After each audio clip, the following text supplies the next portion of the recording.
ကျွန်တော်မှာစကန်အားဖိုင်တဲ့နေပတ်ကြည့်ပြောပြတော့ပြောကျွန်တော် Telegram channel မှာပြီးလာတဲ့ဖိုင်ဝင်နေလိုက်ပါစစ်တူတောင်းလို့နေလိုက်ပါနေရင်ချက်ထွက်ပြီလားပြီးရင်စားဟိုင်းမှာလည်းဝင်ပြီလား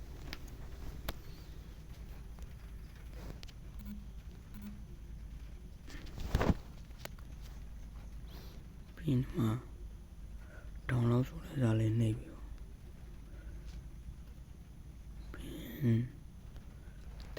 Telegram ပြီးကိုလုံးကျင်တဲ့ file ကိုလိုက်ရှာလိုက်ပါကိုလုံးကျင်တဲ့ file ကျွန်တော်မှတ်ထားတယ်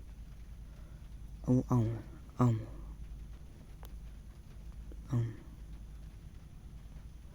အဲ့တော့စနေလိုက်ပြီးဒီမှာ password ထည့်ရအောင်အဲ့ password ကျွန်တော်တင်လာပြီမယ်ပေါ့နော်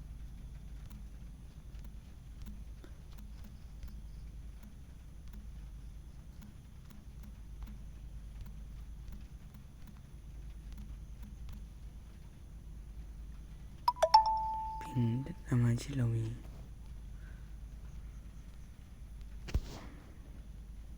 ဒီမှာနေပြီလေ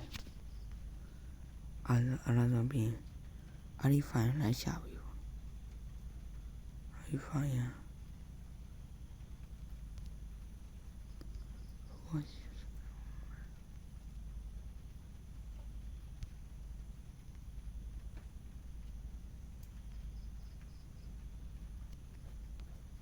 ဒီမှာမနော်